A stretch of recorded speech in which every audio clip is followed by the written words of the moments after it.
Basically, we are Emmanuel Christian Ministries, a Tamil church here in Glasgow. We worship at the Apostolic Center, and we were basically formed in 2001. It started by a group of 5 people praying in a house in Seattle, just nearby here, Glasgow. In 2002, end of 2002, they started conducting different Christmas programs and various sort of activities, started attracting bringing in the asylum seekers in the Seattle area, Kingsway Court area, and basically all the high flats, the Mary Hill area, and it was mainly asylum seekers. Then what happened was, right from 2005, we started youth programs, which means we started targeting the universities here, all the major universities, mainly the Glasgow Nautical College, Strathclyde, Caledonian, and University of West of Scotland, Paisley University. Every year we go to the universities.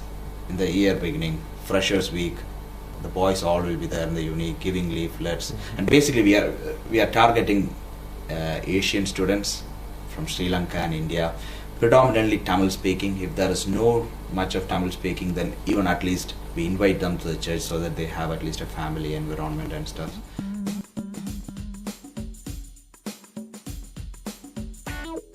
Yeah, there are different type of people, even in the Indian or Sri Lankan people, Tamil speaking people. There are one set of people who are like come from Sri Lanka.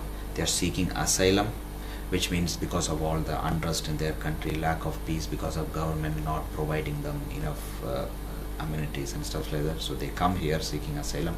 So their needs are entirely different. They need job, clothing, they need security, they need comfort and stuff like that, more love, peace, someone to comfort them all the time. But there are another set of people who are like coming for their work. They come from India and Sri Lanka, but mainly from India, and they come for like, whatever professional people, IT, doctors, engineers, and they come here. They are big earners, they earn big money, so they don't have much like any commitments, or they are not like they are not expecting help from any other people. So you need to approach them in a different way.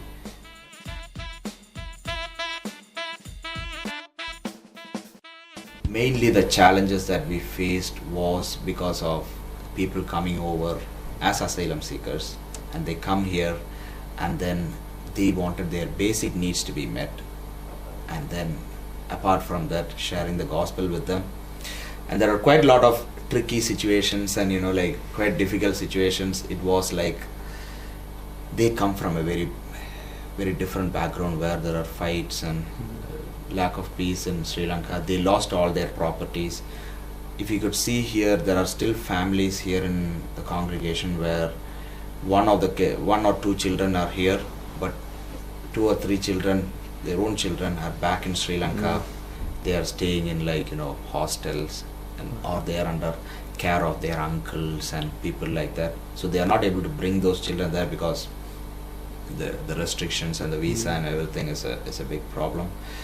And what happened is, because of all these, right now people still get the dejection factor is still there. Whatever we grow in the Lord, when they have a problem in their family, it affects their spiritual life. So even now it is like we need to be spiritually on the dot every time, visiting them, encouraging them, and it's even if you miss it for 3 or 4 days, things could change drastically.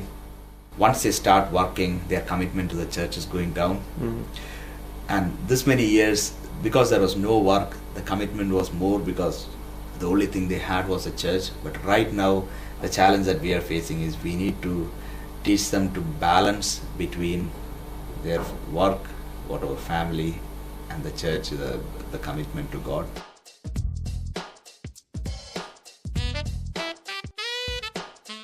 There are quite a lot of other external churches who are also helping us. Mainly there was a Brethren Church, Selkirk Street in Hamilton. It's an evangelical church. They were of real immense support when we formed here. So the elders there were very, very helpful to Pastor Barry Paul, initially in social contacts as well, and bringing in other basic needs. They used to bring loads of clothes, household materials, like sofas, cupboards and stuff like that. If anyone is moving home or if they have any spare material, they just phoned us direct and said, okay, these are the stuff. They just bring it right to our houses, and everyone, each and every families here has been benefited by the love that they are shown, especially the physical needs they have provided. Initially, the links that we got with different churches were through the help that they were offering us in physical, spiritually. They come for visiting, speaking, and then immigration and stuff like that. We have come to a stage where all our ministries were like, okay, it's come to a base level where we need to now develop it more and more. And now we have started linking with different other churches, for example, like Destiny, just across the road.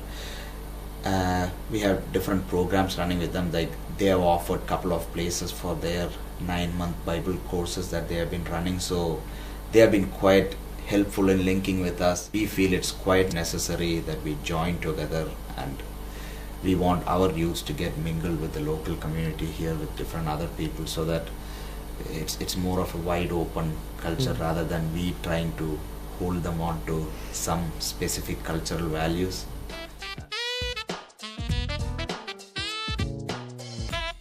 But what pastors vision for us as well as, like, we all need to be trained into, whoever comes into the church, even if they are for a year or 2 years, they need to be trained to do every ministry.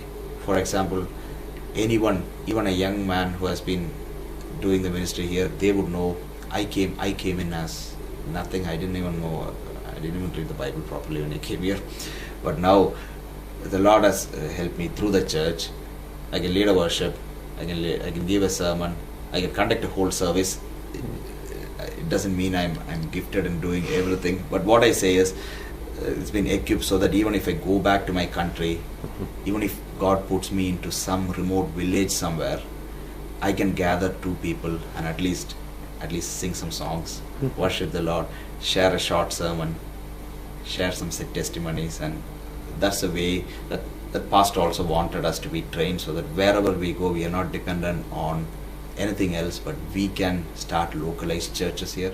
Vision for our pastor, for the churches, basically is to open the eyes of the blind, especially the Tamil community. As of now, growing a bit the Asian community, and focus them, and whoever is coming with, in their spiritual darkness, open their eyes and guide them to the Lord. And God has been faithful at this time.